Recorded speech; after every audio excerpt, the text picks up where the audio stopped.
You might have to clip Carrot Top if he starts some. I'm like, Carrot Top, take her. I'm like, what? What you guys got heat with everybody? He goes, yeah, we got heat with everybody.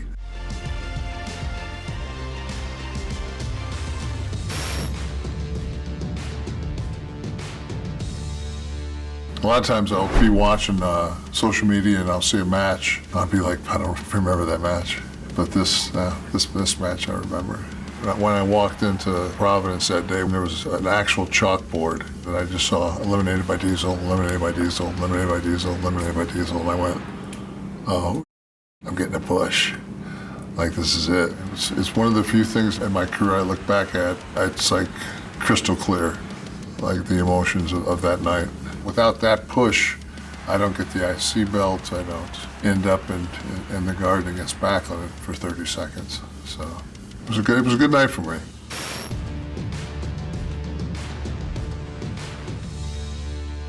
This is a classic. I end up on the apron for like half the match. That's the kick that puts me out right there. I don't do anything. That's why it's probably so good. But and this is basically like everybody in this match is going to leave this ring and go get into a car. All of us. And we don't care. We've been told we can't drive together. We don't care. Sean's already screamed saying, I'm going to be on the road 300 effing days a year. I'll drive with who I want to. Sean brought me to the game. He goes, how much time do you have left on your deal with WCW? I said, I'll get out of it. I was driving with Barry Windham, who was kind of office at that time. I just looked out the window, and didn't make a word no way. He goes, you all right? I said, damn, my wife's going to leave me. She said, if I don't get out of the business, man, she's going to leave me. He goes, well, just why don't you ask out of your contract? I said, they won't let me out. He goes, I'll talk to Ole and them. I go in, Ole doesn't even look up.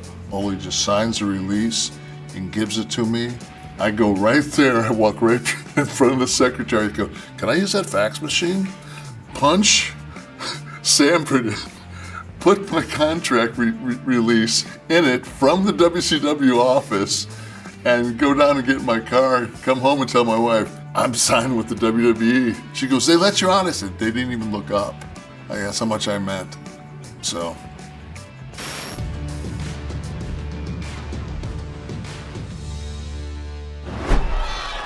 About 2 months before this, we were in the Garden, and I was in a 6-man elimination, and I went over. And Lex pulled me aside. He goes, you're going to become champ. And I said, no, get out of here. He said, no, really, you're going to become champ. What the people wanted as a champion was a blonde-haired, blue-eyed guy waving the American flag. I said, the anti-hero is what's popular right now. I said, that's where we are in society. And lo and behold.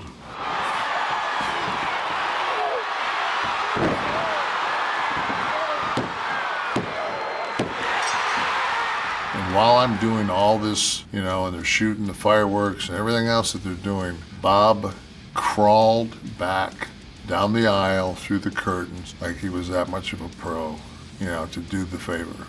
I never forgot that. It was pretty surreal. We went out that night. I think we went to Smith & Walensky's. We went someplace and ate late, had steak, and then ended up at some sports bar named Scores. We had a couple of cocktails there, and that's how we brought in my championship style. When I came here for the first time, we do the first set of TVs, and then we go to Raw, which at that time, everything was done at the Manhattan Center. And then we went back to the Jetport, where we stayed. It was a Holiday Inn over in Newark. That's where all the boys stayed. And the bar there was notorious. Duggan's sitting in the front seat. Sean sitting next to me. I still haven't gotten over the fact of Shawn Michaels talks like this. I remember the first time he said, hi, I'm Sean. I'm like, really? That's your voice?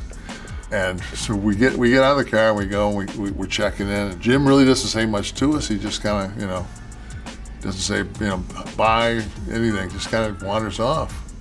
I thought, that's kind of peculiar. And Sean goes, oh, yeah, one more thing. Everybody in the territory hates me and Scott. I went, thanks for smarting me up. I never really had a problem with anybody. I never did. And just like, and we were in the bar that night, and Scott was already there, and Scott said, "Oh, glad you're here, man. You might have to clip Carrot Top if he starts." I'm like, "Carrot Top? Taker." I'm like, what? What you guys got heat with everybody? He goes, "Yeah, we got heat with everybody." So, long story short, I was like Kissinger. I came in and calmed I aged myself by saying Kissinger, but I don't think anybody's created any kind of peace since then, so it's about as far back as you. But yeah, good times.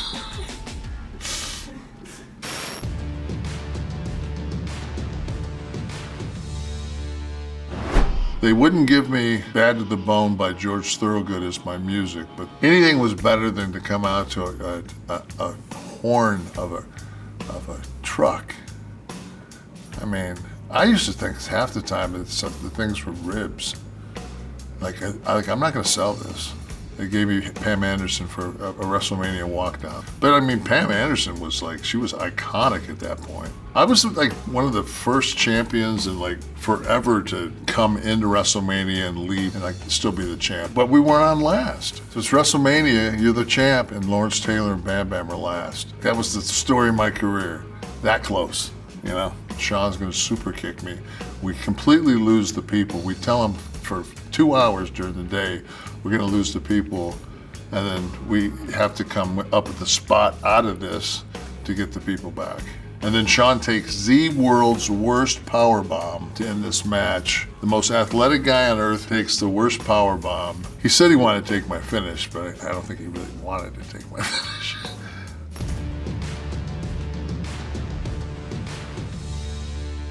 My favorite match of my life. The first time we worked of any significance was King of the Ring. It was the IC champ versus the world champ. I want to think it was in Baltimore, I'm not sure. Neidhart came in and interfered. Diesel went over on DQ. Brett really taught me that main event style. He was very, very giving. Everything he did was snug, but it was safe. The psychology was spot on. He was the perfect David to my Goliath. We hadn't used a chair in over a year. We were no longer a wrestling company and that we were going to compete against Disney. They kind of de-violenced the product. For this match, they took all restraints off. It was kind of a no holds barred, no DQ. We start the match off. I pull the turnbuckle off, he pulls the turnbuckle off. This spot right here, that's the first time anybody ever went through the Spanish announce table. And that was Brett's call. And the people that are just like, I told the truck, I said, make sure you show a close-up of me when I get beat. And I got to say what I said, and I was able to basically take what they had done to me for 11 months and bastardize my character and correct the pattern in 20 minutes. I don't know how many people in their careers say the best match I ever had was the night I lost the world championship.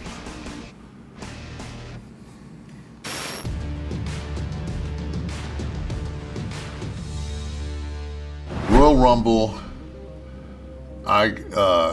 Taker had Brett beat, and I screwed Taker over, and then I flipped Taker off, which was the first time somebody middle fingered on their TV in any form or fashion.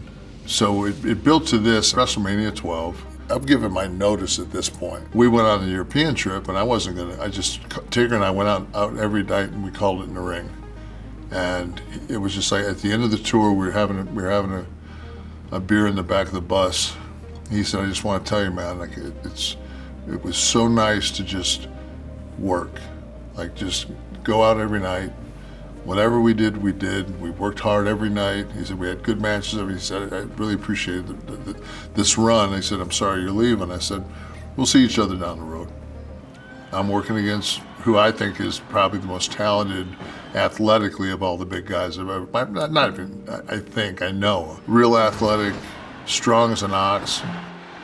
So we went out and had this.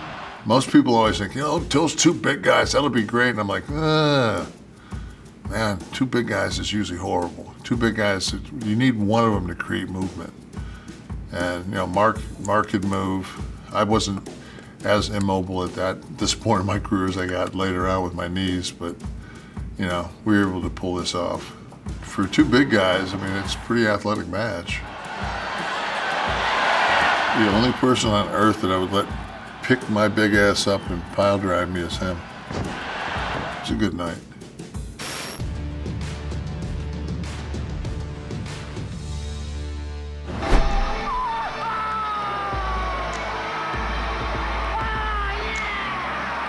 From the bottom of my heart, I could take a lie detector test that it was never, ever intended with malice.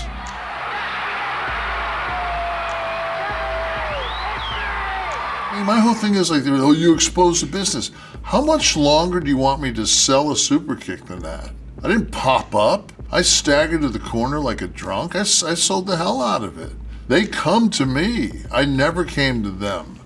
I think when we went to the corners, it might have been a little bit, if we probably would have hugged and walked out right here, it probably would have been, but that's what, I think I think it was just one of those things where we didn't expect, because they were calling me and Scott when we went to the ring, the crowd was saying, you sold out, you sold out. So we were just like, we thought, we had heat with the crowd because they knew we were going. I should have got no heat. Actually, Paul should have got heat for this. Oh, he did. You look at those four guys in that ring. One, God rest his soul, is driving somebody crazy somewhere. One's running this place. The other one's his right-hand man. I think that Kliq was guys that love the business. It's one thing in my life, man, I've learned. I don't take back, because you can't. I live for the next moment. I say all the time on my podcast, and I say, should I said that? I'm like, I did. You gotta do. Yeah, exactly. Yeah.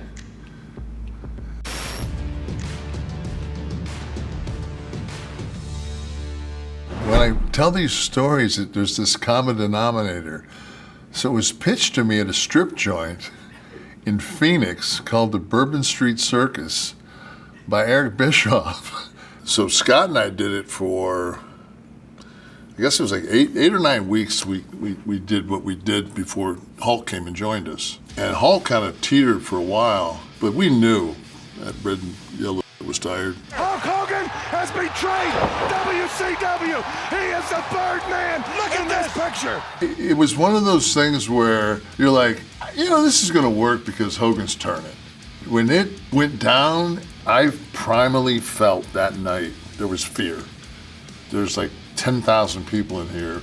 We could not get out of here alive. I never thought I'd see people throwing debris at Hulk Hogan.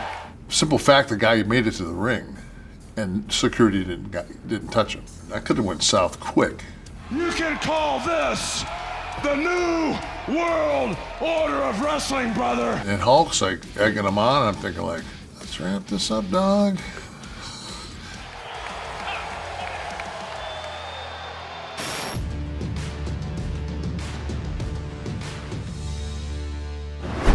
I hate with a passion anything backstage. I always said that the only way that it works is if you do it like Psycho.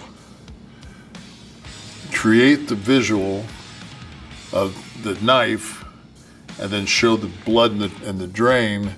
The mind will pick the violence up to a much higher degree than anything you can do on a camera. Ray wanted me to throw him through that window.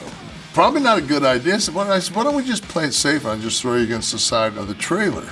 Ray might be, 5'4", but he's 180. I mean, he's jacked. They had this thing laid out, and Scott and I went, wouldn't it be better if they ran into it?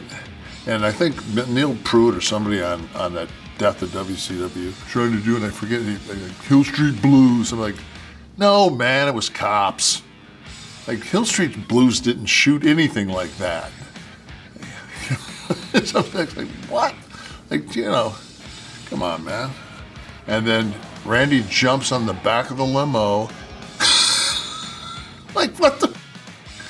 People that lived around that area saw enough of it on TV to go, 911, there's something going on over at the park. I mean, the next thing you know, man, there was cops, and I mean, I think it was the MGM, I think it was at Disney. We had to go to Universal. They kicked us out of there. Oh, wow. Felt a lot like Hill Street Blues. Out of here, Hill Street Blues.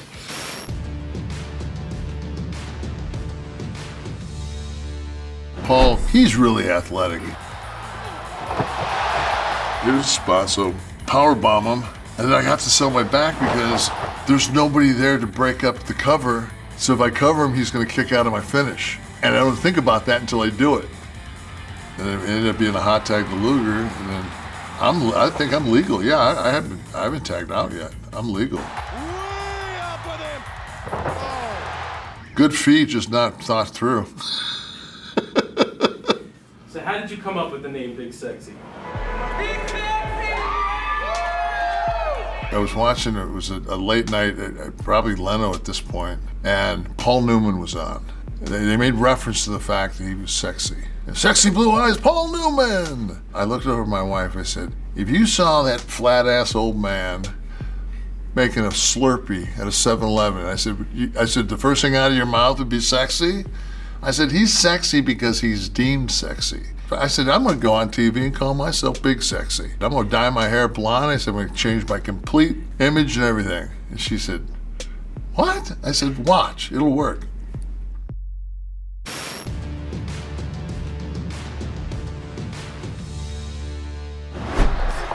These two big men finally lock up. I don't think there was any controversy on how it ended. I'm in the arena, and I've watched this tape back. Seems to me like there's a hell of a pop. It seems to me like it's about 80-20 me. Seems to me like the bigger of the two baby faces at that point won. I think that the bullshit was that it was the run-ins and everything else. I think that's what killed it, but who else was gonna beat him? We came up north, we ran up north with him, and we ran WWE territory, and they booed him out of the building.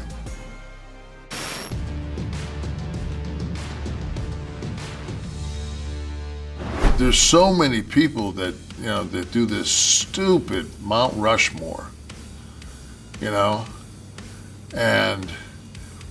I just want to know what the criteria is for Mount Rushmore. Because if it's like match quality, I don't see how Andre makes the Mount Rushmore. Unless he did some 1960 in France that I didn't see, but from what I saw in my career, Andre was an attraction, but Andre wasn't Terry Funk.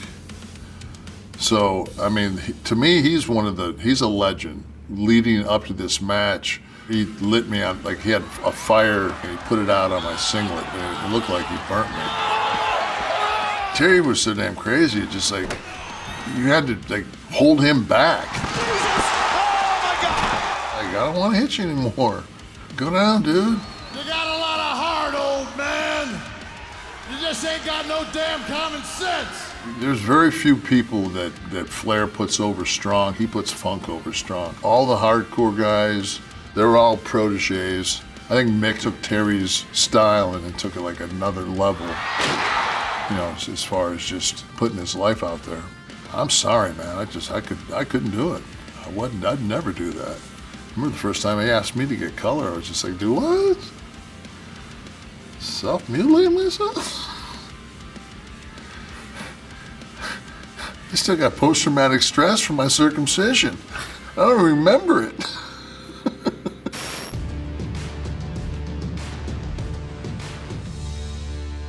Hell in a Cell.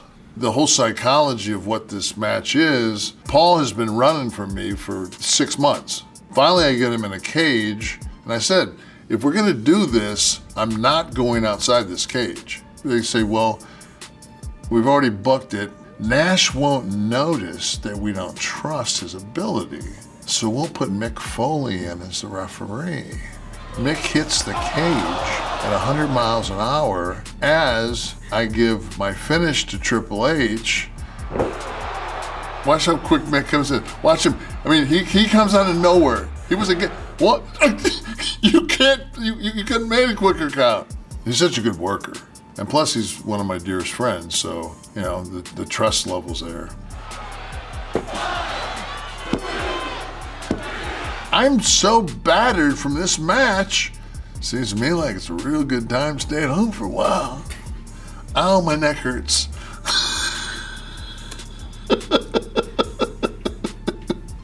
Something like that. I'm so glad this shit's over.